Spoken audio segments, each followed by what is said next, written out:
कि ये पलायन सरकार है। मैं फिर बोलूंगा, ये पलायन सरकार बिहार की जनता को सिर्फ इसी कन्हैया के भरोसे आप आ रहे जो प्रभारी हैं कृष्णा लवरो जी, उन्हें अपने टास्क के साथ है। हैं। यादव और भूमिहार के सहारे कांग्रेस अपने को मजबूत करना चाहती है क्या? जो उसका डेटा है, उस डेटा के बल पे हम उस पर कुछ योजना बनाएंगे। आप किस जाति समीकरण को साधने की कोशिश करेंगे बिहार में कि आपकी ताकत? आपसे मुस्लिम नाराज, आपसे पिछड़ा नाराज, अति पिछड़ा नाराज, व्यवहारिक तौर नहीं, व्यवहारिक नहीं, हिस्सेदारी उतनी भागीदारी कभी पूरी होती हुई चीजें नहीं। ठीक है, अगर एक कंधे पे संजय झा जी, एक तरह से विजय चौधरी जो लटके हुए थे, निशांत।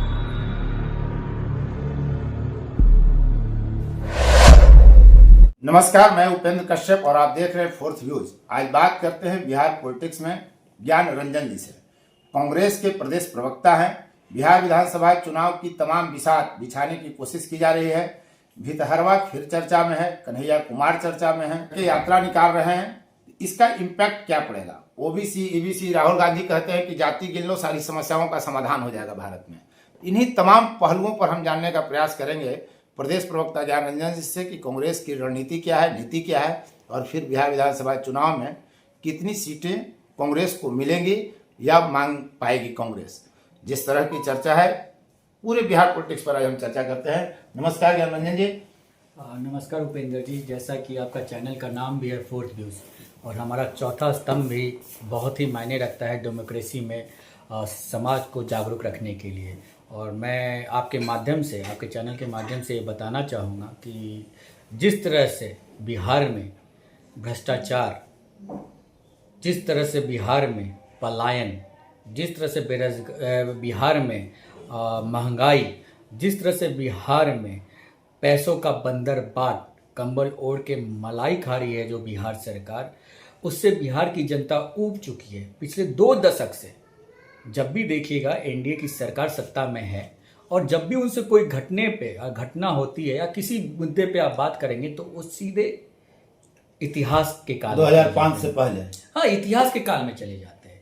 2 दशक जब से माननीय मुख्यमंत्री जी नीतीश कुमार मुख्यमंत्री बने, तब से लेके जो बच्चा पैदा हुआ होगा, जवान हो गया होगा, ग्रेजुएट हो गया होगा, लेकिन तब भी वो क्या बात करते हैं कि इतिहास में चले जाते हैं। अगर इतिहास में ही जाना है तो जब बिहार देश आजाद हुआ था, और 1947 के बाद बिहार देख लीजिए, हमारा बिहार कितना स्वर्णिम था। बाहर के तो बिहार को बर्बाद तो आप ही की पार्टी ने की ना। कांग्रेस ने भाड़ा समानीकरण की जो नीति लाई, बिहार में खनिज होते हुए भी कार्यालय नहीं दिए गए, तो नुकसान तो वहां से भी शुरू हुआ। तो इतिहास की बात तो आप ही चल रहा है। नहीं, एक पहलू की बात आप नहीं कीजिए। बिहार में जिस जगह है हम लोग, बिहार में पहले चीनी मिल का जो उत्पादन था हमारे बिहार में 27% के करीब हुआ करता था, और आज के डेट में 2% है। आप भी फिर वही बात कर रहे हैं। मैं इसलिए आपके माध्यम से आपके व्यूअर्स को बताना चाहता हूं कि क्या हमारी जो ज़रूरत आज की है, क्या इतिहास पे सवाल खड़ा करने से वो सॉल्व हो जाएगा?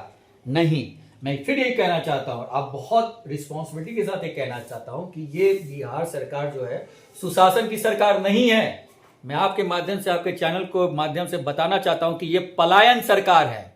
मैं फिर बोलूंगा, ये पलायन सरकार है, पलायन सरकार है। बिहार के युवाओं को इन्होंने पलायन के इसीलिए नौकरी दो किया। बिल्कुल हम बिहार की युवाओं की बात समझते हैं। रिवर्स माइग्रेशन कितना होता है? मैं बाहर पढ़ा, बाहर नौकरी किया, फिर बिहार के लिए करना चाहता हूं। ऐसे कितने माता पिता हैं जो अपने बच्चों से अभी भी दूर है? कितनी माताएं रोती हैं कि छठ में मेरा बच्चा आ जाए? कितनी अपनी बहनें राखी बांधने के लिए तरस जाती हैं? तो अब ये नहीं चलेगा। बिहार की कांग्रेस और बिहार के लोग जाग गए, और बिहार के युवाओं को बताना चाहता है, पैदा हम यहाँ हुए हैं तो नौकरी भी हम यही करेंगे। लेकिन सरकार में तो कांग्रेस भी शामिल रही है। नीतीश कुमार को आज आप लोग गलिया रहे हैं या विरोध कर रहे हैं। नीतीश के साथ तो अभी सरकार में रहे हैं। जब हम सरकार में थे 17 महीने के, तो पहली बार बिहार में इतनी नौकरियों की नियुक्ति बांटी। उसका श्रेय तो नीतीश कुमार ले रहे हैं। बिल्कुल, मैं कहता हूं तेजस्वी कहाँ थे? तेजस्वी श्रेय ले रहे हैं। कांग्रेस के नेता तक नहीं बोलते हैं कि हमने नौकरी दी। अच्छा, उसी इलेक्शन जब महागठबंधन की सरकार बनी थी, उससे पहले 2020 में जब सरकार बनी थी, तो जब हमने मैनिफेस्टो में कहा कि हम लोग 10 लाख नौकरियां देंगे, तो यही माननीय मुख्यमंत्री जी कहते थे, कहां से लाएगा? घर बेच के लाएगा कि बाप चारा बेचा उससे लाएगा? कुछ इस तरह की बातें वो करते थे। तो यहाँ बात की नहीं थी। बात यहाँ ये है कि आपके सहयोगी कौन है, किस मानसिकता के लोग आपके साथ काम कर रहे हैं। ये जब तक भारतीय जनता पार्टी के साथ रहा, इन्होंने बिहार की जनता को सिर्फ ठगा। सिर्फ सुशासन के नाम पे पलायन थोपा, सिर्फ सुशासन के नाम पे भ्रष्टाचारी थोपा, सिर्फ सुशासन के नाम पे अपनों के सामाजिक परिदृष्टि में रहने वाले लोगों को धोखा दिया। मैं फिर आपके माध्यम से कहना चाहता हूं कि बिहार की जनता जो युवा है, सबसे ज्यादा आबादी है यहाँ, उनकी दर्द और गम को समझिए। जब भी हम एग्जाम देने जाते हैं तो क्या होता है, पेपर लीक आउट हो जाता है। कन्हैया कुमार कितना बड़ा फैक्टर होंगे। कन्हैया कुमार को कांग्रेस एक्टिव कर रही है कृष्णा लवारू को भेज करके, फिर पप्पू यादव के आश्रय फिर आप भविष्य देख रहे हैं, क्या संभावना लगती है? वही कन्हैया कुमार को आगे कर रहे हैं जिसके डर से लालू यादव जो है गठबंधन तक करना नहीं चाह रहे थे। कन्हैया को बिहार में हराया गया, कन्हैया को बिहार नहीं आने देने की पूरी रणनीति आरजेडी की तरफ से की गई और आज उसी कन्हैया के भरोसे आप आ रहे हैं। देखिए, हम महागठबंधन में हैं, महागठबंधन में रहते हुए हमें कहीं भी नहीं कहा गया कि आप अपनी पार्टी के विस्तार और विचार को प्रचार प्रसार नहीं कर सकते। नहीं, आपका विस्तार होगा तो राजद को नुकसान होगा। नहीं, ये किसने कह दिया?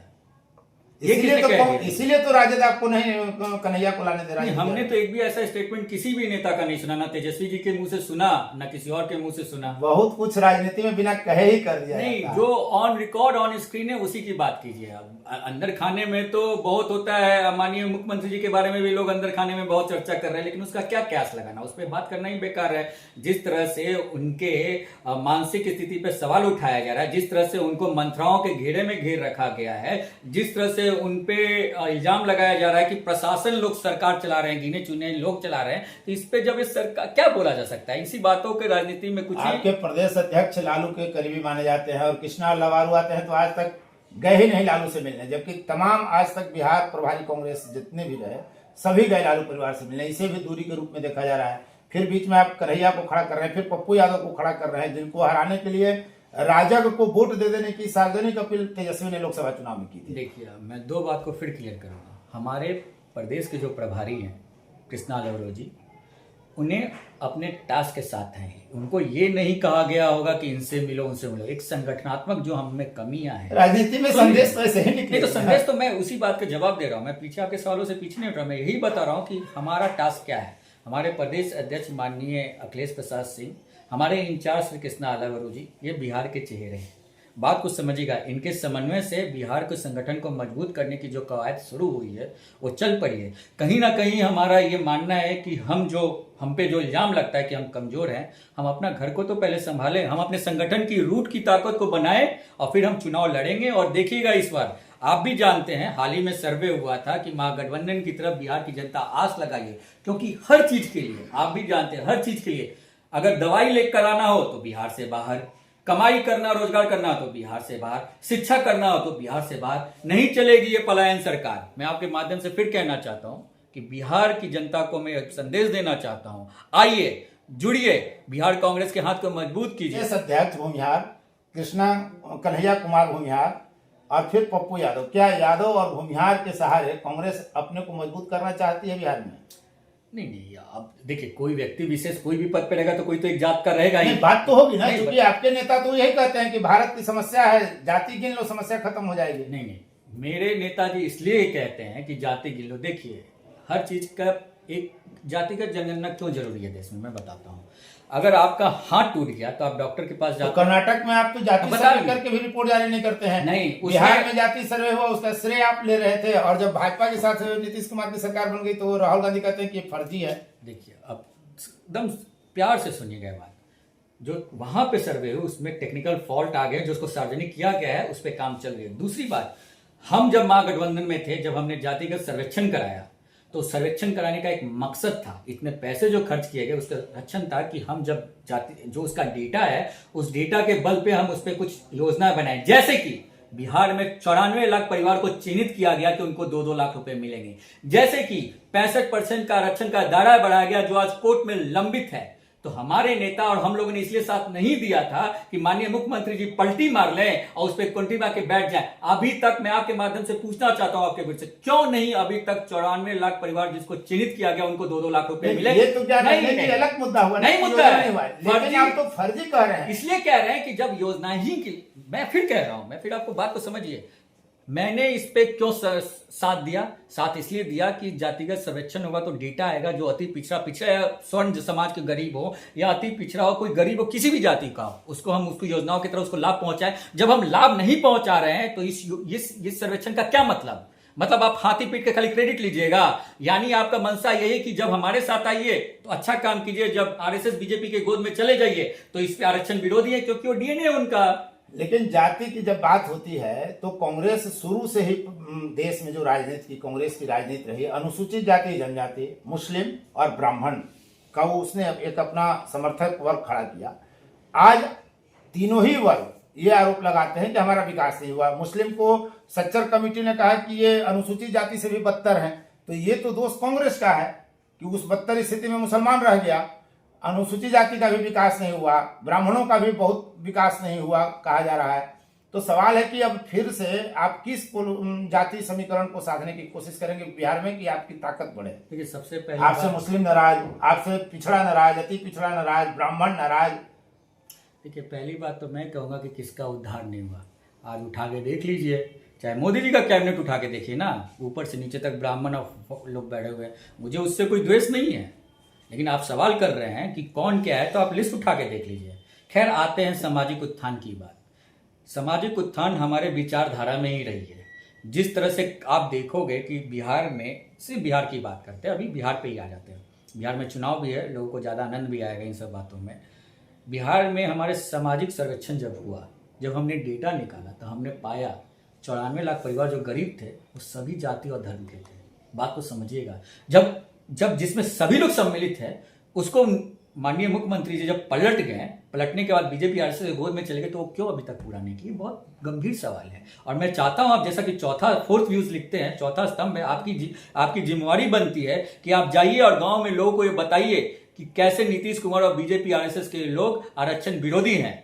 हमारे नेता तो खुल के अब बात कर रहे हैं ना कि जिसकी हिस्सेदारी उसकी उतनी भागीदारी, और क्यों नहीं होनी चाहिए। जल जंगल, जब हमारे पास जमीन जल जंगल पे जब हमारा 90% अधिकार है तो हमारी उतनी हिस्सेदारी तो मिलनी चाहिए। क्या हम सक्षम नहीं है? ये तो व्यवहारिक तौर नहीं, व्यवहारिक नहीं। हिस्सेदारी उतनी भागीदारी कभी पूरी होती हुई चीजें नहीं। ठीक है, अगर एक मिनट उपेंद्र जी एक बात बताइए, पूरी नहीं होती तो कम से कम उसका आधा ही दीजिएगा ना। क्या इस समाज के में पढ़े लिखे लोग नहीं हैं? क्या इस समाज में सक्षम नहीं है? इस समाज के लोग आर्थिक सक्षम नहीं है? क्या आप बात कर रहे हैं? यहाँ पे जिस तरह से मनुवादी और सामंतवादियों ने हमारे बिहार को लूट रखा है, उन्हीं लोगों की ये मंशा है कि कभी भी अति पिछड़ा और दलित वंचित समाज के लोग मुखर होकर बात ना करें।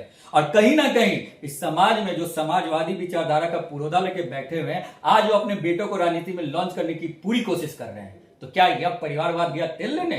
मैं आपसे पूछना चाहता हूं कि बिहार की जनता ये पूछ रही है। मतलब आप मान के चल रहे हैं कि निशांत राजनीति में आ गए? मान के क्या, जिस तरह से एक कंधे पे संजय झा जी, एक तरह से विजय चौधरी जो लटके हुए थे, निशांत उन पर लटका हुआ था। बहुत कुछ कह दे रही है। सीट वाला बात क्या खराब करिए। बिहार में कितनी सीट मिलने की संभावना है? देखिए, ये अंदर खाने की बातें हैं और ये ऑन कैमरा ये तो पब्लिक डोमेन में भी बात है। कांग्रेस 70 सीटें पर दबाव बना रही है। बहुत गंभीर बात बता, दबाव नहीं बना रही, ये तो हमारा हक है। मैं वही बात को कहना चाह रहा था कि कुछ चीजें होती है जो अंदर खानी चल रही है। हर पार्टी की अपनी सर्वे टीम है जो काम कर रही है, और सभी सर्वे टीम ने अपने हिसाब से कुछ सीटों को चिन्हित किया है। सीट तो उतनी ही रहेगी, हो सकती है कुछ अदला बदली हो सीटों का। देखिए, हमारा मेन मकसद है बिहार की जनता को एनडीए के जो महामारी है, जो लूट फसोट करा है, जो पलायन सरकार है, बिहार की जनता को पलायन सरकार से मुक्त कराने के लिए हम एकजुट हैं। और विन विन सिचुएशन वाले चीज में हम लोग बिलीव रखते हैं। इनेबिलिटी होगी और हम लोग जीतेंगे। फिर भी कितनी सीट की उम्मीद रखे हैं? मैंने फिर से कहा, जितनी सीटें पे हम लड़े थे उतनी तो हम रहेंगे। 70 रहेंगे पक्का? बिल्कुल। तो उनका तो दावा यह है कि 70 में आप उन्हें सीमित थे, आप ही के कारण 2020 में सरकार नहीं बनी। देखिए, फिर मैं आपको बोलूंगा, ये ऑफिशियली ऑन रिकॉर्ड कहीं भी नहीं है, लेकिन मैं आपको ऑफिशियली ऑन रिकॉर्ड ये बोलना चाहता हूँ कि हम दोनों नेताओं का जो गठबंधन की में जो बात होती है उसका एक तौर तरीका है, और हम लोग मिलजुल के बड़े आराम से निकाल गठबंधन रह जाएगा। बहुत बहुत धन्यवाद ज्ञान रंजन जी, आपने पूरी बात स्पष्ट तरीके से रखी, इसके लिए बहुत बहुत धन्यवाद। फोर्थ व्यूज, चौथा विचार, बाकी